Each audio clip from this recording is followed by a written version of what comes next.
Amen. Sa pong malakas na palakpak ng pagsamba sa Panginoon, yun ang makakaabot sa kanyang pandinig at sa puso ng Panginoon na alam niya na sa pagtitipon na ito ay para lamang po sa kanyang pangalan. Hallelujah. Praise God, praise God. Samahan niyo po ako, sabay-sabay po natin banggitin sa Panginoon at sa ating sarili ang pangako po na ito. Ako ay narito ngayon upang mag-aral ng salita ng Diyos. Ang puso ko ay binubuksan, ang isip ko ay itinutuon, ako ay makikinig at susunod sa salita ng Panginoon. Amen. Manalangin po tayo. Ama namin, kailangan ka po namin. Kailangan po namin ang presensya mo, ang kapangyarihan mo, ang wisdom mo, Panginoon, dahil ito po ay inyong mga salita. Hindi po tao magpapaliwanag nito, kundi po ang inyo pong kapangyarihan, ang banal na Espiritu nawa ang mangusap po sa amin. Buksan niyo nawa ang puso namin, ang isip namin, sa pagbubuklat po namin ng salita mo, Panginoon, ang kamay mo po nawa ang siya pong gumabay sa amin pong lahat. Bless us, Lord God, with your mighty hands, with your mighty presence. In the name of Jesus we pray. Amen. Amen. Maaari na po tayong makaupo. Sino po sa atin dito ang kapag ka nagda-drive ay gumagamit ng GPS? Sa panahon po natin ngayon, maski po ako, nahihirapan na ako mag-drive kapag hindi po ako gumagamit ng GPS, ng Waze, ng Google, na naging part na po ito. Kasi minsan kahit alam niyo yung pupuntahan ninyo, traffic naman. Kaya gumagamit na rin po ako nito. Ngayon ang tanong po ay ganito, sino po sa atin ang nagda-drive, gumagamit ng Google, ng Waze, ng GPS, pero hindi naman niya sinusunod? Meron ba rito nun? Meron. Madalas po nangyayari sa atin yan. Binuksan mo yung data, pinlat mo kung saan pupunta, at nung sinasabi ng GPS, go straight. Ang ginawa mo, kakanan ka pa rin. Minsan, mas magaling pa tayo sa GPS. At minsan naiisip ko, minsan naman talaga nagkakamali itong GPS Minsan naman talaga, dinadala ka, mali naman yung kalye, sarado naman pala. Minsan nangyayari po talaga yan. Pero alam niyo ho ba, ganyan po ang Bible. Ang Bible po, sasabihin sa atin, go straight. Pero ang ginagawa po natin, hindi natin sinusunod yung Bible. Minsan marunong pa ho tayo doon sa Bible. Minsan po talaga, marunong pa tayo talaga minsan sa GPS kasi nga nagkakamali siya. Pero ang Bible, hindi ho nagkakamali. Ang Word of God, hindi po nagkakamali. Kaya pag sinabi po ng Biblia, ito ang dapat gawin, then ito nga po talaga ang dapat nating sundin. Kaya dahil po dyan, pamagat po ng pag-aaral natin ngayong umaga ay Be Doers of the Word, Part 2. Naalala niyo po yung pag-aaral natin a few weeks ago, yung Part 1 po, hindi natin natapos dahil napaka-interesting po nung pag-aaral natin last time. Kaya tutuloy po natin ngayon pong umaga na ito. James chapter 1, 22 to 25. Mamuhay kayo ayon sa salita ng Diyos. Kung ito'y pinapakinggan lamang ninyo, ngunit hindi sinasagawa, dinadaya ninyo ang inyong sarili. Sapagkat ang nakikinig ng salita, ngunit hindi naman sumusunod dito, ay katulad ng isang taong tumitingin sa salamin, at pagkatapos makita ang sarili, ay umaalis at kinakalimutan ang kanyang anyo. Ang taong nagsasaliksik at nagpapatuloy sa pagsunod sa kautosang ganap na nagpapalaya sa tao ang pagpapalain ng Diyos sa lahat ng kanyang gawain. Siya ang taong gumagawa at hindi siya katulad ng nakikinig lamang at pagkatapos ay nakakalimot. A few weeks ago, pinag-aralan po natin yung church and Bible statistics in the Philippines. Nakita po natin na mga Filipino ay, that the Philippines is a Bible reading country. Ang mga Filipino, kilala si Moises, si Abraham, si Adan, si Eva, kilala nila mga Bible characters at lahat ng lengguwahe sa Pilipinas meron ng Bible. We also learned that the Philippines is a church-going country. 7 out of 10 Filipinos go to church on a regular basis. So, ang mga Pilipino ay maalam sa Bible, ang mga Filipino ay nagsisimba, ngunit, yet the Philippines tops in the area of corruption, in the area of criminality, in the area of poverty, which does not compute at all. Bakit ganun? Nagba-Bible ka, nagsisimba ka, pero number 1 ka rin sa corruption, number 1 ka rin sa poverty, number 1 ka rin sa criminality. Ang tanong, bakit ganun? Ang sagot, because there are two types of people. Those who are hearers only, and those who are doers also. Hindi ho masama na maging hearer. Ang masama po, maging hearer only. Yun ang masama. So dapat po, hindi lang hearer, kundi doer also. Parang pera, meron kayong pera, 1,000 piso. Yung unahan, nakalagay 1,000. Pag dinagay nyo sa kabila, blanco. Baliwala yung pera na yon. Kasi isang harapan lang. Dapat po, two sides of the same money. Dapat po, we are hearers of the word, but also we are doers of the word as well. Because that is the purpose of the Bible. The Bible is preached to be applied, not only to be enjoyed listening to, not only pampakalma, pampatulog. Binigay ang Bible para po sundin. Now, we were talking about what's going to happen when we are doers of the word. Kapag tayo po ay tumutupad sa salita ng Panginoon at hindi nakikinig lamang, ano mangyayari? First of all, we are not deceived. Sigurado tayo, hindi tayo nalilinlang. Sigurado tayo, hindi tayo naiisahan ng dyablo. Now, James 1:22, do not merely listen to the word and so deceive yourselves. Do what it says. Yun po sabi sa James 1:22. Sigurado hindi tayo nalilinlang because the devil is a deceiver. Ang diablo po ay mapanlin lang. Yun ang kanyang goal.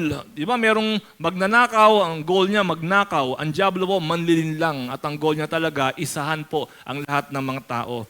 And then, kapag hindi tayo gumagawa at sumusunod, the devil is happy as long as you don't apply the Word of God in your life. Mission accomplished po ang kaaway natin. As long as we don't apply the Word of God, umattend ka kung gusto mo, manood ka kung gusto mo, makinig ka kung gusto mo, but wag mong i-apply, panalo pa rin po ang diablo pagka ganyan nangyayari. So when we are doers of the word, we are sure that we are in the truth.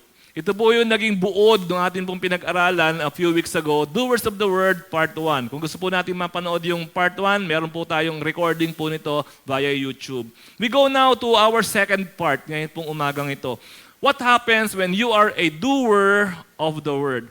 If you are a doer of the Word, una, you are not deceived. Sigurado ka, nasa tama ka. Sigurado ka, yung ginagawa natin, nasa kaayusan. Pangalawa po, when you are a doer of the word, we are transformed.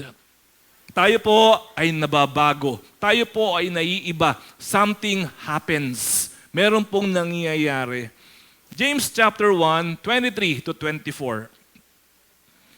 Sapagkat ang nakikinig ng salita, ngunit hindi sumusunod dito, ay katulad ng isang taong tumitingin sa salamin at pagkatapos makita ang sarili ay umaalis at kinakalimutan ang kanyang anyo. Saan daw po inihalin tulad yung tao na nakinig sa salita ng Diyos pero hindi sumusunod? Inihalin tulad sa salamin. Okay, sa mirror, meron tayong malaking mirror dyan sa likuran po natin. Sino ba rito mga mahilig sa mirror? Sino kaya rito ang walang mirror sa bahay? Meron kaya rito walang mirror sa bahay? Palagay ko, wala. Sino kayang babae ang walang dalang mirror ngayon sa bag niya? Meron kaya? Wala. Palagay ko, walang babae na hindi nagdadala ng mirror. Lahat, siguro, meron dalang mirror sa bag niya. Kami mga lalaki, hindi kami nagdadala ng salamin. Pero siyempre, mga babae, lagi pong may dala. Bakit kaya mirror ang napili ng Bible na kahalintulad ng Word of God? Bakit kaya mirror? O bakit hindi ibang bagay? Bakit mirror? Ano bang purpose ng mirror? Ang purpose ng mirror, well, yung iba, ginagamit yung mirror bilang dekorasyon. Kapag meron ka nga namang salamin, di ba? Parang additional na ganda. Yung iba, ginagamit yung mirror, hindi lang dekorasyon, kundi para magmukhang malaki yung kwarto. Di ba? Pag maliit yung kwarto, nilagyan mo ng salamin, nagmumukhang tagusan, nagmumukhang malaki. May mga purposes yung mirror. Yung iba, ginagamit yung mirror para yung araw mag-reflect, liliwanag ngayon doon sa kwarto. Nagagamit yung mirror. Pero ano ba ang main purpose ng mirror? Ang main purpose ng mirror, para makita ang sarili. Okay? Para makita ang sarili. Yun ang main purpose. Hindi yung purpose nito na makita mo yung katabi mo. Ang purpose nito, makita mo yung sarili mo. And the real purpose, kaya gusto mo makita ang sarili mo, is to correct what is wrong. Di ba? Yun ang purpose. Gusto mo makita kung yung kilay mo ba pantay. Na-check niyo ba yung kilay nyo? Pantay ba? Gusto niyo makita kung yung inyong mata ay may muta.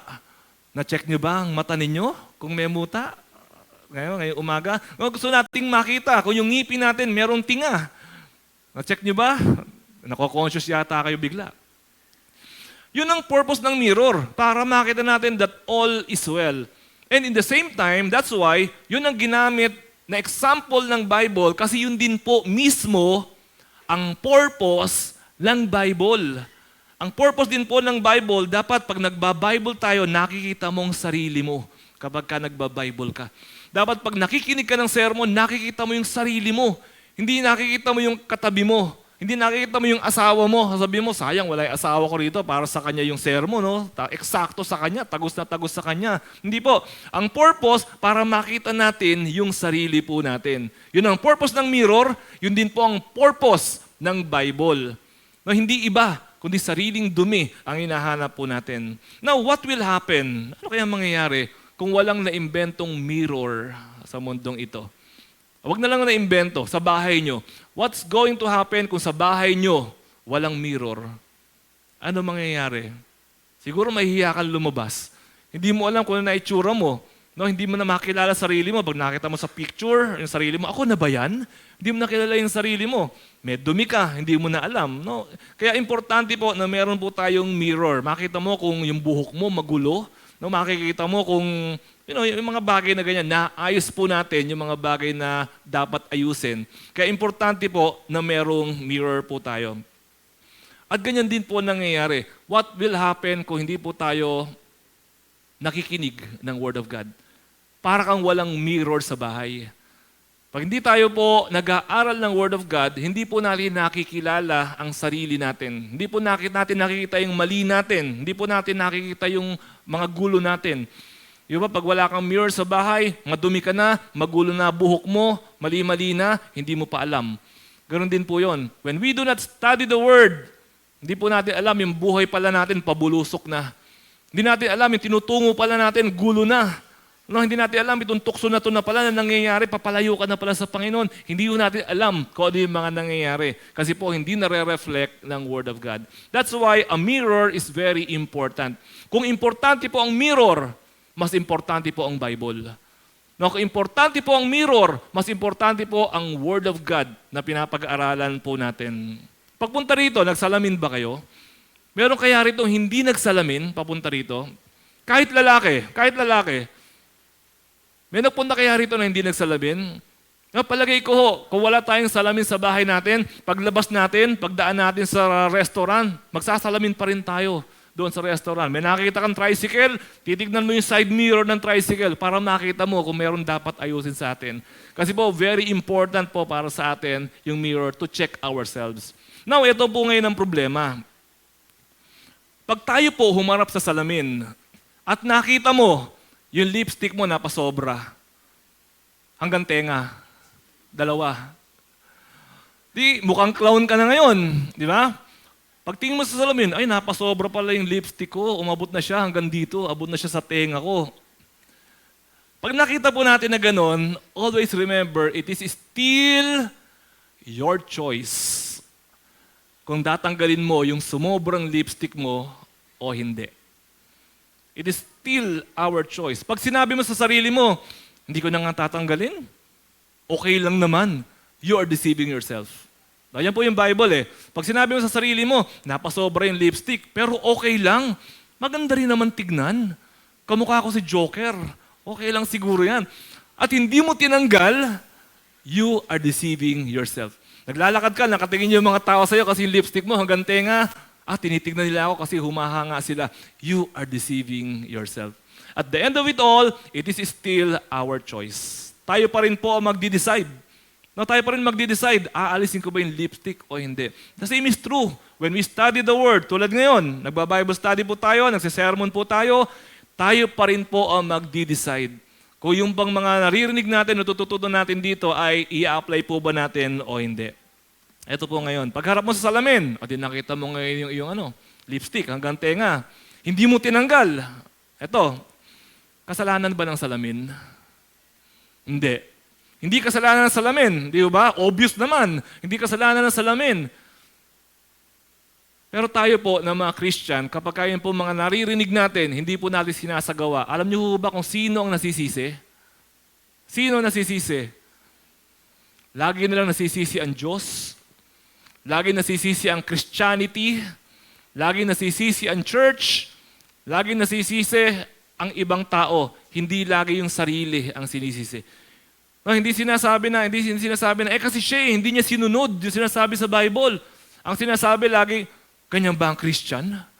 Laging ganon ang dating. Kaya ayoko mag-church Kaya ayoko umattend ng ganto't ganyan. Kasi ganyan yung dati kong kilala kong Christian nga, ganito rin Ang sinisisi yung church, ang sinisisi yung Bible, ang sinisisi yung Diyos. Hindi ako naniniwala sa Diyos. Sabi ng iba, paano ang dami ko nakita nagsisimba? Sinungaling din naman. Ang may kasalanan bigla, Diyos. Hindi yung tao ang nasisisi. Kaya importante po na maintindihan po natin, it is our choice. Hindi po Diyos ang may kasalanan, hindi po Bible ang may problema.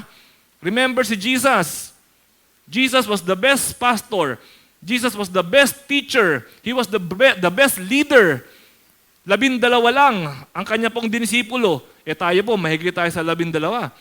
Pero sa 12 na dinisipulo ni Jesus, may Judas pang isa. At may Judas pang pangalawa, si Pedro. 3 beses pa niya na hinuda si Jesus Christ. 12, yung 2 pa, hindi mo mapagkatiwalaan. Yung Siyam, iniwan si Jesus. Nung hinuhuli na si Jesus, isa lang natira, si John. Nasa paanan ng krus ni Jesus habang si Jesus namamatay, pinapako sa krus. Sa 12 yun, isa lang talaga yung naiwan kay Jesus. Kasalanan ni Jesus? Hindi po, Tayo po talaga ang nagdi-decide sa mga nangyayari po sa buhay po natin. Kaya mga kapatid, ang ganda nga po nitong na to Ang ganda po nitong example na ito ng mirror. Ang ganda po ng pagpapakita ng Bible, na makita natin ang sarili natin as we study the Word of God. Therefore, having said that, kapag ka nagba-Bible study po tayo, kapag ka nagse-sermon po tayo na ganito, listen to this, what is the correct attitude? Kapag tayo po ay mayroong pag-aaral na katulad nito, ano ba dapat ang attitude mo kapag ikaw ay nakikinig ng salita ng Diyos? Ano bang attitude mo kapag humaharap ka sa salamin? Sa umaga, hitingas sa salamin. Anong attitude mo? Excited ka ba? Takot ka ba? Natatakot ka bang humarap sa salamin? No? Siguro hindi naman. Ganon din naman, pag nagsa-church po tayo, hindi ka naman natatakot, ay sermon na, naku, hindi ka naman natatakot. Pero pag umaharap ka sa salamin, may kaunting excitement ka. Ano kaya? Ano kaya ang makikita ko pagharap sa salamin? Ganon din po yun Attend ako ng Bible study, attend ako ng sermon. Ano kaya ang makikita ko tungkol sa sarili ko kapag umattend ako ng Bible study o ng sermon ngayong umagang ito? May feeling of excitement. At may feeling din po tayo ng humility dapat. Bakit? Kasi nakita mo, pagharap mo sa salamin, meron kang, hindi pantay yung kilay mo. Dapat humble ka. Sabihin mo, nagkamali ako. Nagkamali ako ng sukat sa kilay. Nagkamali ako ng kulay na nakuha. Magkaiba ng kulay yung kilay ko. Ikaw yung may humility na aminin mo sa sarili mo, nagkamali ka. At pagkatapos na ituwid mo na yung kilay mo, meron ka ng feeling of thankfulness. Buti na lang, may salamin dito sa bahay namin. Kundi lalabas ako, hindi pantay yung kilay ko. Buti na lang. Yun po yung magandang attitude po natin. When we study the Bible, when we study the Word of God, we have those kinds of attitude na meron tayong excitement, makilala ang sarili, meron tayong humility, tanggapin, kung meron po tayong pagkakamali, meron po tayong, ano pa yung susunod? Gratitude, thankfulness, na buti na lang. Narinig ko yung sermon na yun. At dahil doon, nagkaroon ako ng pagbabago. Therefore, be teachable. Po yung magandang attitude natin, be teachable. Mga kapatid, listen to this. Matuwa ka kapag tinatamaan ka sa sermon. Matuwa ka pagka tumatagos yung sermon sa'yo. Matuwa ka kapag tumatalab yung sermon sa'yo. Kasi ibig sabihin, buhay ang Word of God sa puso mo. Nakikita mo, pinapakita ng Lord talaga sa atin yung pagkukulang, yung pagkakamali natin. Huwag po natin isipin, si Pastor, pinepersonal na naman ako. Hindi ko kayo pinepersonal kasi pag pinersonal ko kayo isa-isa, abutin tayo ng taon para makapamersonal lang. Tapos pagharap ko sa Diyos, lagot pa ako sa Diyos. Ikaw, namimersonal ka. Alam niyo po, mga kapatid, ito po pinag-aaralan po natin ngayon. Hindi po ako nandito para bulahin kayo. Hindi ako nandito para sabihin sa inyo na, praise God, you are all growing in the Lord. No, praise the Lord, ang sisipag. Praise the Lord, yung puso, buong puso sa paglilingkod. Kung hindi naman pala. Hindi ko po sasabihin nyo, mananagot po ako sa Diyos. Pag nakikita ko po, nandito tayo, meron po tayong kapatiran, tatamad-tamad, tapos sasabihin ko sa kanya, okay lang yan kapatid, okay lang na naintindihan ni Lord na tamad ka. Pag sinabi ko po yung mananagot ako sa Diyos. Kaya alam niyo po, tumayo pa ako dito, humarap pa ako sa inyo, naglagay pa ako ng pulpit, nag-microphone pa ako, tapos mambobola lang ako. Naku po, matakot ako sa Diyos. Isa po ito sa utos ng Panginoon na gusto po natin na, kaya po tayo nandito, haharap tayo sa salamin. At pag haharap ka sa salamin, hindi naman laging maganda nakikita natin. Pag humarap ka ba sa salamin, ang hinahanap mo yung maganda? Di ba hindi?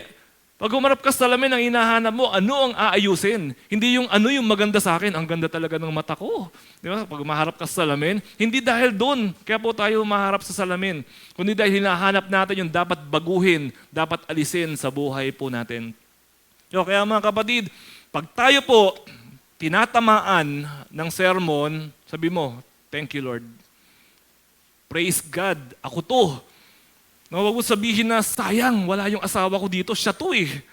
Wag mo sabihin na gano'n, pagharap ka sa salamin, di ba minsan yung salamin, nakaharap ka, ipapaling mo ng kaunti. Pag pinaling mo ng kaunti, ang makikita mo yung katabi mo. Hindi ikaw makikita mo. Pag pinaling mo yung salamin, nakita mo yung katabi mo, ano mangyayari sa'yo? I-judge mo siya. At sabihin mo sa kanya, ay, yung ilong mo, pango. Ay, yung gano'n mo, ganyan. Siya ngayon nakafocus tayo sa kanya. Pero dapat nakafocus po tayo sa sarili po natin. So matuwa po tayo, ulitin ko, matuwa po tayo. At hindi lamang matuwa. Alam niyo, may mga churches, yun talaga hinahanap nila. Pastor, hindi naman ako tinamaan sa sermon mo ngayon ah. Parang ganoon.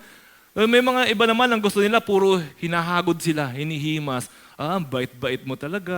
Tamad-tamad ka ng kaunti, pero sisipag ka rin. Diba? Ayaw, lagi kang absent, pero balang araw, mag-grow ka din. Hindi po. Kailangan po sabihin natin, may mga tamad na Christian. Ikaw ba yon? Hindi ko na sabihin na ikaw yon. Salamin nga ito eh. Tingnan mo sa sarili mo. Pag sinabi kong tamad na Christian, ikaw ba yon? Okay? Ikaw lang sasagot niyan. Pag sinabi kong Christian na hindi faithful sa paglilingkod sa Diyos, ikaw ba yon? Christian na mali ang motibo, ikaw ba yon? No, Christian na nabubuhay sa kasalanan, ikaw ba yon? Huwag mong sabihin na itong pastor na to, ini-stalk siguro ko nito. Siguro yung Facebook ko, tinitignan nito. Hindi po. Hanapin po natin sarili natin sa sermon na ito. Ikaw ba ito? Kasi paglabas po natin, humarap ka sa salamin, paglabas mo, tinanggal mo yung dumi mo, ikaw din ang nakinabang. Hindi po ibang tao. Tayo rin po ang nakinabang. No, so having said that, kailan mo masasabi na ang isang sermon ay maganda o pangit? Kapag ka natawa ka? Iba ganyan eh. Pangit ng sermon, bakit walang joke? Pangit ng sermon, bakit? Alam niyo yon? Maganda ang sermon kapag ka nakita natin ang sarili natin doon po sa sermon na yon. Maganda ang sermon, well, isang ano lang po yun, no? Pero maganda ang sermon kapag ka nakita mo yung dapat alisin sa'yo. Kapag ka tumalab, kapag ka may bisa yung mensahe, masasabi po natin, galing po sa Word of God, nangusap ang Word of God sa atin doon po sa mensahe po na yon. Kapag ka na-challenge tayo, kapag ka may application sa buhay po natin, doon po natin na masasabi ng maganda. Kaya mga kapatid, be willing to transform. Be willing to transform. That should be our attitude. Diba? Dapat may attitude ka lagi na gusto mo na, kaya ako nandito kasi willing ako na tanggalin ng dumi, willing ako na tanggalin ng tinga, willing ako na ayusin ng magulong buhok, willing ako na burahin yung sumobrang kung anuman sa akin. Be willing to transform. Huwag na ho tayo mga tuwiran. Nabanggit ko po last time sa inyo, minsan abused na po eh. Abused. Yung word na nobody's perfect. Abused. Yung word na yan. Do not judge. Abused. Yung word na yan. Weakness ko talaga yan. Hindi pa tapos si Lord sa akin. Abused. Yung word na yan. Totoo po lahat yun. Nobody's perfect naman talaga. Do not judge naman talaga. Diba? Hindi pa talaga tapos si Lord sa akin. Pero pag ginagamit na po natin siya na alibay, mali na po siya. Abuso na po yun sa biyaya po ng Panginoon po natin.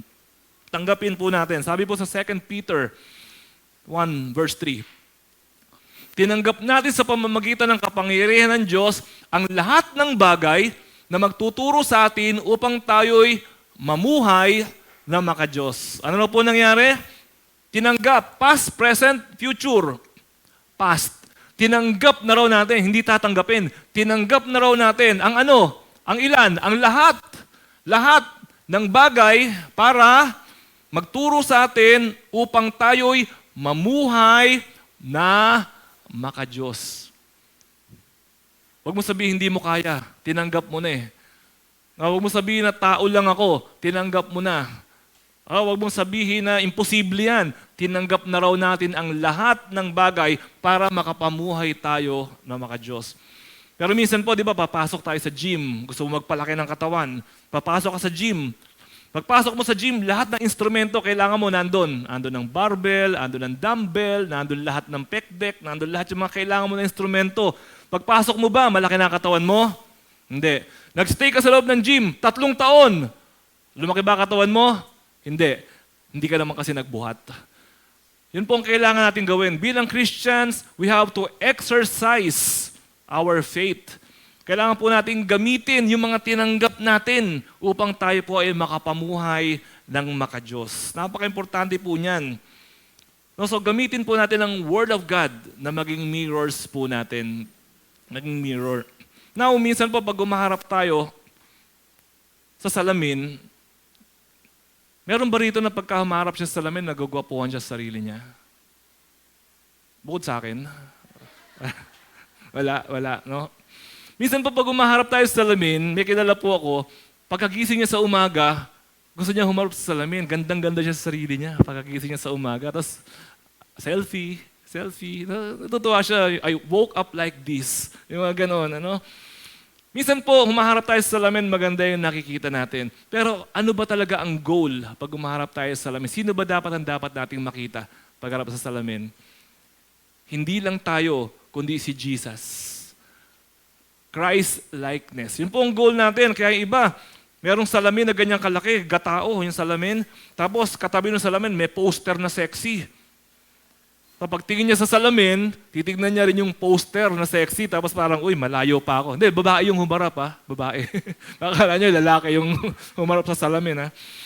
Babae yung humarap, tapos nakita niya, ganyan yung katabi niya, ganyan yung hubog. O, Coca-Cola. Siya, Coca-Cola rin, pero litro. Ganon. So tuwing humaharap siya sa salamin, nakikita niya yung sarili niya, tapos nakikita niya yung gusto niyang maging. Diba? Yun po yung ano, pag humaharap tayo sa salamin, gusto natin si Jesus. Gusto natin si Jesus yung makita natin. Hindi sarili natin. Sarili natin, pero yung karumihan ng sarili natin. Pero ang goal natin si Jesus, yung makikita natin doon po sa salamin na yun. Pero syempre, hindi naman physical pinag-uusapan natin, hindi naman nahaba ang buhok natin, hindi naman tayo magkakaroon ng balbas kung may balbas man si Jesus. Pero ang goal po natin, ano ba yung features ni Jesus? Siya ay mabuti. So pag tayo po nagiging mabuti, nagiging kamukha natin si Jesus. Si Jesus po hindi nagtatanim ng galit. Kung tayo hindi nagtatanim ng galit, nagiging kamukha natin si Jesus. Si Jesus po maluwag sa kanyang kapwa, mapagbigay sa kanyang kapwa. Kung tayo ganun din, nagiging kamukha po natin si Jesus. Then yun po ang goal natin dito po sa buhay na ito. Maging kawangis po natin si Jesus. Meron po isang batang nagugutom, minsan wala akong tumutulong sa kanya. May nakakita po sa kanya isang binata na awa, pinagbalot po siya ng grocery, nilagyan po ng pagkain, inumin at kaunting pera, ibinigay niya po doon sa bata. Sabi po ng bata, Kuya, nung paalis na yung bata, nung matanda, yung binata, nung paalis na, sabi niya, Kuya, ikaw ba si Jesus? No, kasi naramdaman niya yung pagmamahal. Kung mapagmahal po tayo, hindi man ikaw si Jesus, pero mararamdaman nila, ikaw si Jesus. Baka ikaw si Jesus.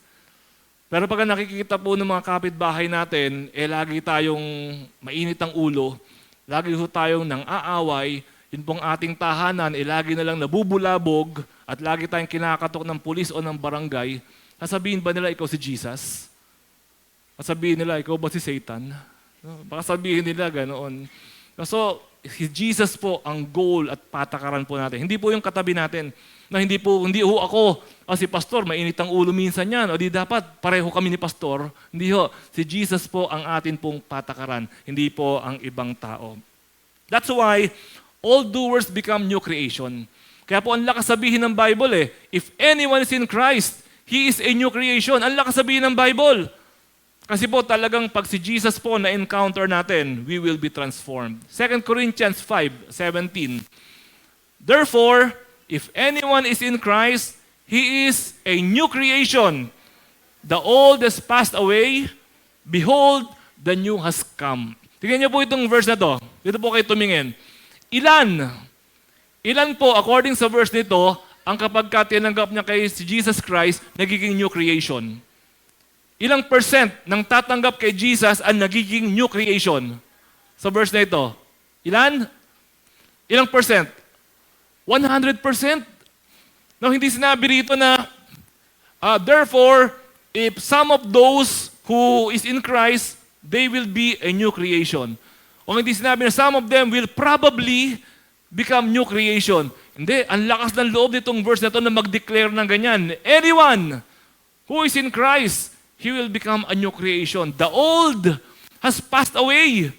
Behold, the new has come. Salamin kasi. Pag humarap ka sa salamin, pag alis mo sa salamin, you will become a new creation talaga. Dahil aalisin mo yung mga nakita mo na mali doon sa nakita mo sa salamin po na ito. That's why how can we not transform? That's why it is impossible for a Christian not to transform. Impossible na nagkaroon kayo na encounter ni Jesus, hindi ka na-transform? Impossible. Naglalakad ka sa kalye, naka-encounter mo yung trailer, si Optimus Prime, nakasagupa kayo. Imposible na walang galos. Imposible hindi ka lasog-lasog. Imposible na walang nangyari sa atin. No? Imposible na nakabanggaan mo yung trailer na yan, tapos wala lang. Imposible rin po na na-encounter mo si Jesus, tapos walang nangyari sa buhay mo. Imposible. Imposible na uminom ka ng lason at hindi umepekto yung lason sa'yo. Na imposible. Imposible na kumuha ka ng drill, tapos dinrill mo yung braso mo, tapos walang nangyari sa'yo. Imposible. Imposible na si Jesus ay nasa loob ng puso mo, isip mo, espiritu mo at buhay mo, tapos walang nangyari sa'yo. Imposible. Imposible, mga kapatid. Huwag ko kayo maniniwala sa mga nagsesermon. Kung sino man yan, nasasabihin nila, posible yun.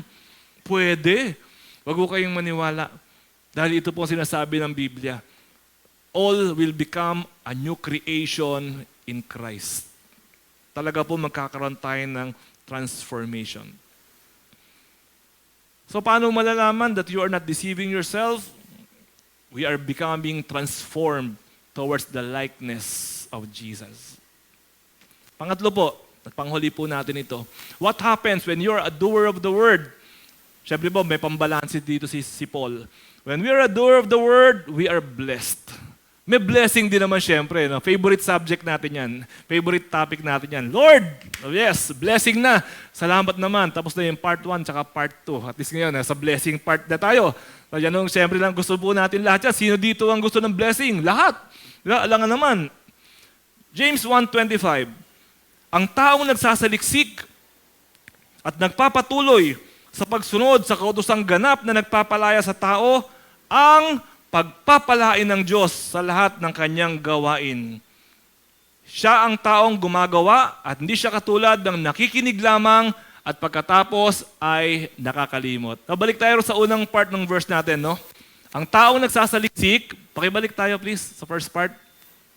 Okay? Alam niyo po, ito pong verse na to, marami pinuputol. Itong verse na to. Ang ginagawa po nila, ang tao ay pagpapalain ng Diyos. Tumatalon bigla mula rito, ang taong pagpapalain ng Diyos. Period. Inaatado yung verse. May laman ho yung verse eh. Ang taong nagsasaliksik at nagpapatuloy sa pagsunod, ang siya pong pagpapalain ng Diyos. Minsan po yan ang ating pang-ano sa Christianity. Gusto mo ba na pagpalain ka ng Diyos? Siyempre, alangan masabihin ng kausap mo, hindi, ayoko. Siyempre, wala. Oo, gusto kong pagpalain ako ng Diyos. Kung ganon, tanggapin mo si Jesus. At tapos, ano gagawin ko? Ayos na yun. Minsan po natatapos tayo sa ganon. Pero hindi ho ganon yun. Alam nyo, minsan sa internet, meron po ako nakita doon. Gusto mo bang yumaman? Advertisement niya. Gusto mo bang yumaman? Click the link. Kinlik ko yung link. Hindi pa rin ako mayaman. Akala ko ba click the link? Kinlik ko uli. Hindi naman ako yumayaman. Ganun pa rin yung nangyayari. Nakakalimang click na ako ng link. Ba't hindi pa rin ako yumayaman? Akala ko ba click the link? Ba't hindi pa rin ako yumayaman? Nung kinlik ko yung link, nagpunta siya doon sa panibagong webpage. Step 1, Step 2. Ako, dami palang ano rito. Ganon. Pero ang una mong kailangan gawin para magawa mo yung Step 1, Step 2, Step 3, Step 1, register. Yan yung una.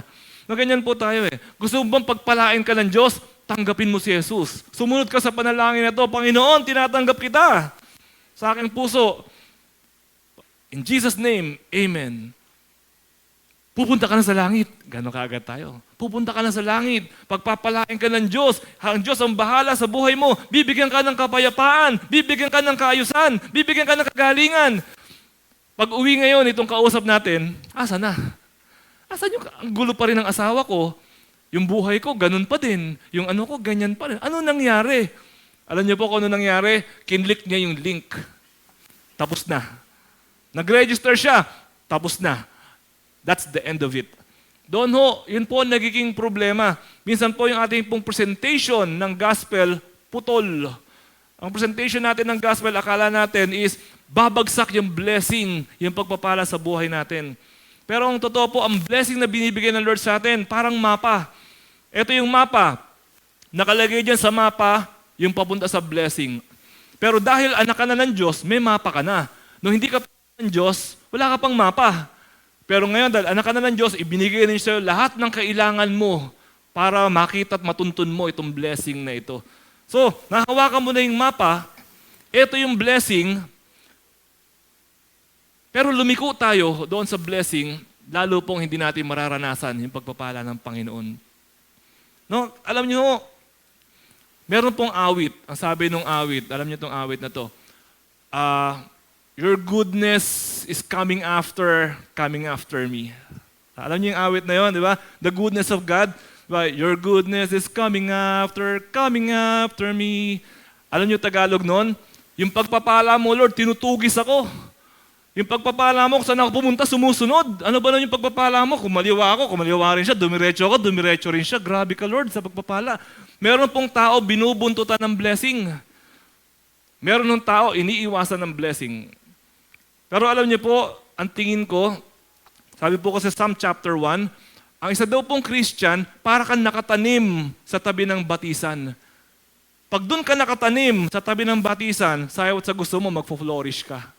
Dahil nandoon ka sa tabi ng ilog. Ganun po tayo mga Christian eh. Saan ka ba nakatanim? Nakatanim ka ba doon sa dadaanan talaga ng blessing? Hindi mo nasasabihin na hinahabol ka ng blessing. Nasa daanan ka talaga ng blessing. Minsan mo, nagdadrive ako, may nakabuntot sa akin. Sabi ko, bakit nakabuntot sa akin to? Ba't parang nakabuntot sa akin ito? Kumanan ako, kumanan din. O kumaliwa ako, kumaliwa rin. Yung pala, parehong kasal yung pupuntahan namin. Hindi siya nakabuntot sa akin. Pareho kami ng pupuntahan. Yun ho yung blessing. Akala mo yung blessing nakabuntot sa iyo? Hindi. Pareho kayo ng pupuntahan ng blessing. Kaya akala mo hinahabol ka ng blessing. Baliktad yung nasa unahan yung blessing, tapos ikaw yung mahabol sa kanya. Mali po yun. Mali ang intention po natin nun. Habulin mo ang Diyos, siya yung nasa unahan. Tapos nakabuntot na yung blessing doon habang sumusunod po tayo sa Panginoon. Yun po talaga ang binibigay ng Panginoon sa atin. Huwag po tayo humingi, Lord, bless mo ako. Lord, bless mo yung pamilya ko. Tapos burahan kayo ng murahan sa bahay ninyo. Hindi ho ganung uri ng blessing ang pinapangako po ng Panginoon sa atin. So, maliwanag na maliwanag po dito mga kapatid. No? Obedience is connected to blessing. Magkasama po talaga yan pong dalawang yan. Kaya connected po talaga yung pagsunod sa pagpapala. Mapa, sinunod mo, nakarating ka sa paroroonan mo. Blessing yun. Stoplight, kulay pula. Okay? Stoplight, kulay pula. Hindi mo sinunod. Tumawid ka. Bless ka ba? Morgue ka. Okay, hospital ka. Pula na nga eh, hindi mo sinunod. Ang pinaka-least na pwede mangyayari sa'yo, nahuli ka. Yun ang pinaka-least. Hindi blessing yun. pinaka-worst na mangyayari sa'yo, nasalpo ka dahil tinawid mo yung red light. Hindi blessing yun. Stoplight, kulay pula, hindi ka tumawid, sumunod ka. Blessed ka ba? Blessed ka. Meron po talagang connection ang obedience tsaka ang blessing. No, kaya po yung being hearers of the word, konektado po talaga yan sa being doers of the word para po hindi nawawala ng kabuluhan. Meron pong 3 binigay sa atin dito na steps to blessedness. Una po, look intently into the perfect law of freedom. Siyempre po, Bible po yan. No? Seryosohin daw po natin ang Bible. Karirin daw po natin ang pag-aaral ng Word of God. Masterin daw po natin ang Word of God. And then, continue. Yung pong pangalawa, no? Number 2, hindi mo lang aaralin, hindi mo lang siseryosohin, kundi continue with it. And pangatlo, apply. Ito pong 3 ito. Look intently, continue, and apply. So, totoo naman po talaga yan eh. Blessing is really connected to obedience. Tingin po kayo sa akin, mga kapatid.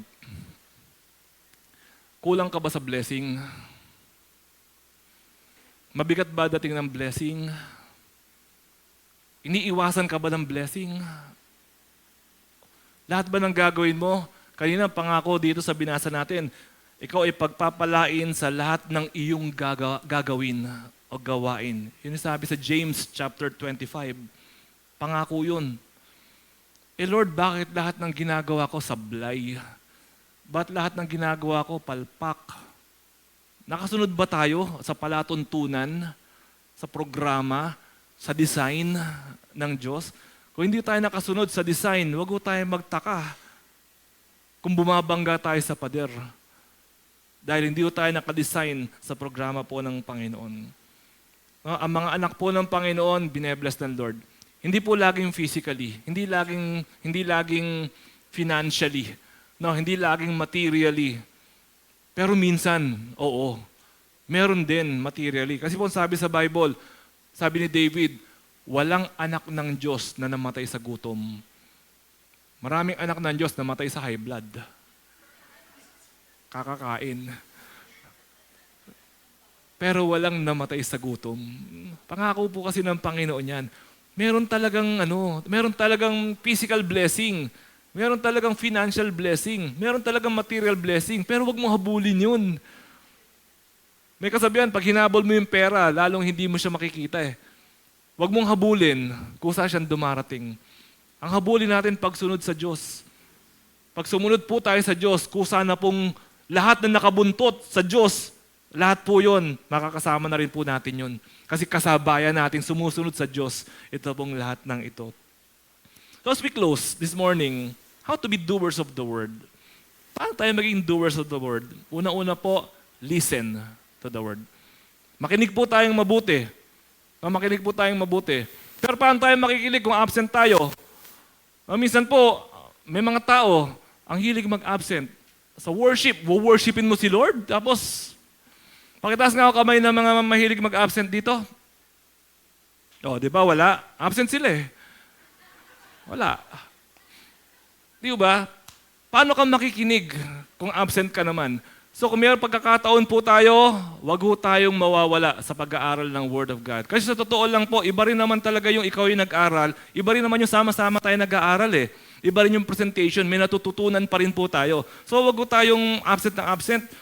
Minsan nga nakakalungkot, minsan may mga tao na present every other. Minsan tuloy sa church, shifting, no, present siya ngayon, absent siya next week, ito naman ang present. Tapos siya naman yung absent. Shifting ba? Parang ganoon. Be where the Word of God is. Attend ka ng Bible study, attend ka ng worship. Huwag text ng text. Yun yung mga nandito, no?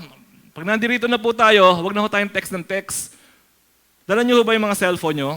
Siyempre, ako, dala ko cellphone ko. Alam niyo po ang cellphone ko, naka-airplane mode. Naka-airplane mode. Pag tungtong ko po dito sa church, naka-airplane mode. Bubuksan ko lang po yan after ng first service. Titignan ko kung meron mga kailangang i-check. Kung wala, ibabalik ko po siya ng airplane mode. So ngayon po, naka-airplane mode po siya ngayon. So, mamaya, bubuksan ko na lang uli yan later on, pagkatapos po ng worship natin. Kasi ano ba naman yung 1 hour, 1 hour and a half na nandirito po tayo? Siguro naman, hindi naman nasunog ang bahay natin sa loob ng 1 hour and a half na yon. Siguro wala naman tayong emergency na tumatawag sa atin na kailangan within 1 hour and a half. No, hindi naman. Pero pagka ang cellphone mo naka-airplane mode, ng gantong panahon na nag-aaral tayo, maniwala kayo, hindi ka aasa-asa na may tatawag, may magte-text, may mag-PPM. Yung iba, tingin ng tingin, nasa loob ng bag, kita naman sila. Tingin na gano'n, no? Hindi na nga tumutunog eh, walang tumatawag sa'yo, titignan pa.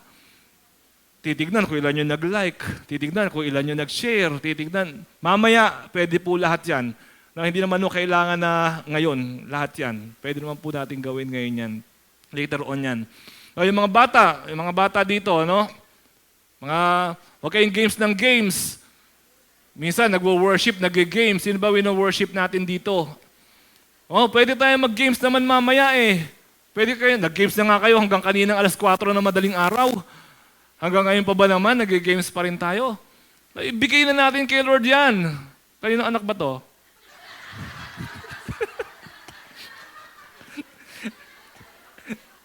Hindi, umattend na ng first service yan eh. No, di ba? Ibigay mo na kay Lord, balato mo na kay Lord yan. Balato mo na kay Lord yan. Di ba? Hayaan mo ng para sa Kanya na yan. So, mga kapatid, napaka-importante po ng pinapag-aralan natin. When you are here, be here. Kung nandirito po kayo, makinig. Alam niyo po, kahit na gaano kapangit ang sermon, kahit na gaano ka-boring ang sermon, may matututunan ho tayo pag nakinig tayo. Imposibleng wala. Laging meron po tayong natututunan. Kahit medyo magulo yung sermon, pero may matututunan pa rin ho tayo pag nakinig po tayo talaga. Sa pangalawa po, meditate. Una, listen. To be doers of the word. Pangalawa, meditate. Joshua 1:8. Do not let this book of the law depart from your mouth. Meditate on it day and night so that you may be careful to do everything written in it. Then, ito na naman si blessing. You will be prosperous and successful. Alam niyo po, itong promise na ito, physical po ito, material po itong promise na ito. Kahit na pilipitin nyo, hindi, pastor, spiritual yan. Prosperous, spiritual, successful, no? More on physical po talaga yan. Talaga pong may pangako ang Panginoon na tayo po ay ibe-bless niya when we dwell on His Word. So when we meditate. Ano ba yung meditate? Alam niyo ba ibig sabihin ng meditate? Meditate on it day and night. Paano nga ba mag-meditate? Pag may meditate po, pinag-iisipan mo mabuti. Halimbawa, gusto mo mag-open ng negosyo.